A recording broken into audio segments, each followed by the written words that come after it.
पुराने नियम में हम दो ऐसे इंसानों को देखते हैं जिनकी वजह से बहुत बड़ी बेदारी आई, जिनकी वजह से बहुत बड़ी एक रिवाइवल आया। नेहमिया की पुस्तक हमें उस जबरदस्त रिवाइवल को दिखाती है जिसे परमेश्वर ने दो दो पवित्र लोगों, इंसानों के द्वारा लेकर आए। एजरा और नेहमिया के प्रभाव के द्वारा जो यहूदियों के बीच में आया था, ये एक बड़ा रिवाइवल था। नेहमिया अध्याय 8 में हम ये पढ़ते हैं, सुनिए, नेहमिया चैप्टर 8 में हम ये पढ़ते हैं कि परमेश्वर ने एजरा के द्वारा क्या किया। एजरा ने परमेश्वर के वचन लेकर इज़राइल के सभी पुरुषों, स्त्रियों और बच्चों को, जो कि समझने के लायक थे, जो इन बातों को समझ सकते थे, तो एजरा ने क्या किया, इन सब लोगों को इकट्ठा किया और फिर उन्हें एक 6 घंटे की बाइबल स्टडी दी। 6 घंटे का बाइबल अध्ययन किया इन लोगों ने। और ये लिखा है कि सब लोग व्यवस्था की पुस्तक पर कान लगाए हुए रहे। नेहमिया 8:3 में पढ़ सकते हैं कि सब लोग बड़े ध्यान से इस व्यवस्था की बातों को सुनते थे। उन्होंने अपनी सभा का, अपनी ये जो फेलोशिप थी, इसकी जो शुरुआत की, इसको स्टार्ट कैसे किया था, वचन में हम पढ़ सकते हैं, वचन 4 में, स्तुति करते हुए, वर्शिप करते हुए, खुदा की महिमा करते हुए, जैसे कि हम अक्सर करते हैं। और तब एजरा ने लोगों को वचन में से पढ़ी गई हर बात का अर्थ समझाने के लिए कष्ट भी किया। एजरा ने परमेश्वर के जो वचन जो पढ़े जा रहे थे, जो व्यवस्था पढ़ी जा रही थी, उसका मतलब भी समझाया। बस ऐसे नहीं कि वह उस व्यवस्था को पढ़ रहे थे और लोग सुन रहे थे, नहीं, एजरा इन सारे वचनों को समझा भी रहा था इजरायली लोगों के लिए। यह स्पष्ट है कि एजरा ने ये जो पवित्र शास्त्र थे, इनका अध्ययन कई साल पहले ही कर लिया था। सालों बिताए थे उसने बाइबल की स्टडी करने के लिए, उसने किया होता, इन वचनों को समझा था, क्योंकि तभी वह लोगों को उसे स्पष्ट रूप से समझाने के लिए भी लायक था। इसलिए वह लोगों को भी क्लियरली, साफ साफ समझा सकता था। परमेश्वर ने उसे गुप्त में इसके लिए तैयार किया था। परमेश्वर ने उसे तैयार किया था। तब जाकर इन सब लोगों के बीच में एक नई बेदारी आई, एक नया रिवाइवल आया। और लोग, वचन में लिखा है कि अपने गुनाहों के कारण फूट फूट कर रोने लगे। लोग रोने लगे वहां पर जब उन्होंने इन सारी बातों को जो एजरा बता रहा था सुना। नेहमिया 8:9 में आप पढ़ सकते हैं। फिर उन्हें इस बात के लिए प्रोत्साहित किया गया, उन्हें इनकरेज किया गया कि जो भली वस्तुएं परमेश्वर ने उन्हें दी थी, वह उन्हें दूसरों के साथ भी बांटे। तो ऐसा करते हुए परमेश्वर का आनंद उनकी ताकत बन जाएगा, उनकी सामर्थ्य बन जाएगा। नेहमिया 8:10 में लिखा है, लोगों ने जाकर जब इस प्रचार को सुना, उस प्रचार का पालन किया। जब वह उस प्रचार को सुनकर वापस गए, उन्होंने उस प्रचार का पालन किया, वह ओबीडिएंट थे। अगले दिन जो एजरा था, उसने जितने भी अगुए थे इजरायलियों के, उनको पवित्र शास्त्र के स्टडी के लिए, बाइबल स्टडी के लिए फिर इकट्ठा किया, अगुओं को। नेहमिया 8:13 में आप पढ़ सकते हैं। जब उन्होंने ये देखा कि पवित्र शास्त्र में ये जो व्यवस्था है, इसमें सभी इजरायलियों के लिए ये आज्ञा थी कि वह हर साल 7वें महीने में झोंपड़ियों का पर्व मनाए।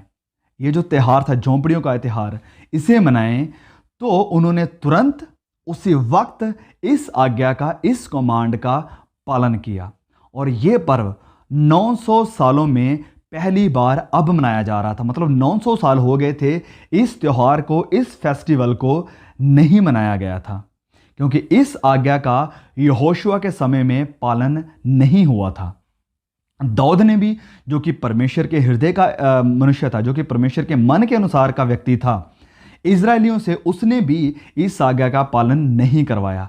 एजरा अगले 7 दिन तक लोगों के लिए बाइबल स्टडी को करवाते रहा, पवित्र बाइबल का वह अध्ययन करते रहे, जो उस वक्त व्यवस्था थी उसका।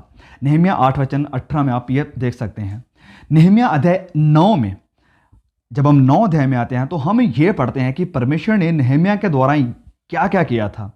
इस अध्याय का आरंभ इजरायलियों के उपवास और अपने गुनाहों के अंगीकार, यानी उन्होंने पश्चाताप किया, मान लिया और मूर्ति पूजकों से अपने आप को अलग करने से होता है।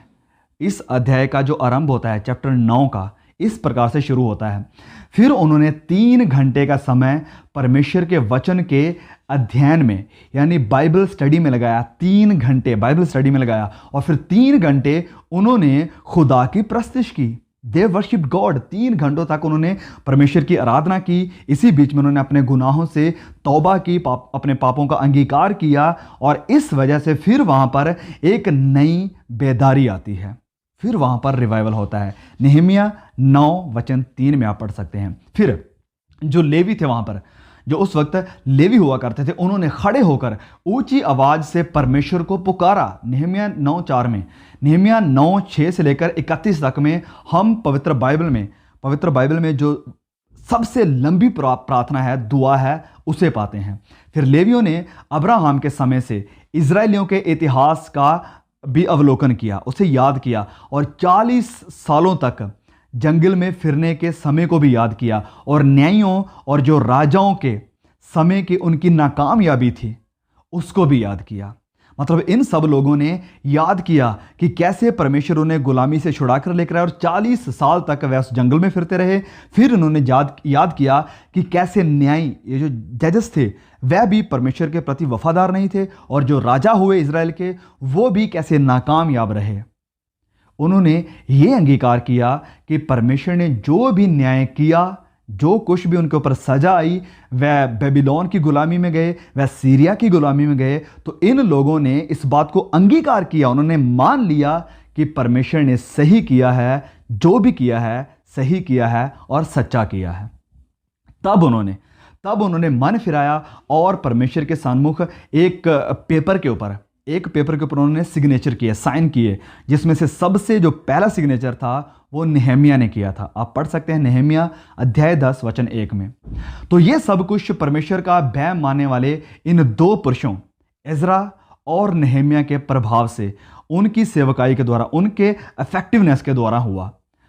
उनकी साथ मिलकर की गई इस सेवकाई को बिल्कुल ऐसी थी कि मानो नई वाचा की कलीसिया के 2 लोगों की मिलकर की गई सेवकाई हो, जैसे कि पौलुस और उसके दोस्त सिलास की सेवकाई हो। तो ये हमारे लिए भी एक उदाहरण है, ये हमारे लिए एक एग्जाम्पल है कि हम कैसे मिलकर खुदा के लिए काम कर सकते हैं। और फिर अगर हम परमेश्वर के वचनों को सुनते हैं तो हम सिर्फ उन्हें सुनने वाले ही नहीं, वरन उन वचनों को सुनकर समझने वाले, और जो कुछ भी वचन हमसे कहता है कि जहां पर हमें कुछ करना चाहिए तो तुरंत उसे करने वाले हों। और अगर हमारी ज़िंदगी में कोई पाप है, अगर हमारी ज़िंदगी में कुछ गुनाह है, तो तुरंत हमें उन्हें मानना चाहिए। और 2 लोगों की वजह से वचन में हम देखते हैं कि इस पूरे इज़राइल में एक बहुत बड़ी बेदारी आई, एक बहुत बड़े रिवाइवल को एजरा और नेहमिया लेकर आए। अगर आपको वीडियो इन्फॉर्मेटिव लगा है, अगर आपने कुछ सीखा है, तो प्लीज़ वीडियो को, मैसेज को और भी भाई बहनों के साथ शेयर जरूर कीजिए। May God bless you all. See you again.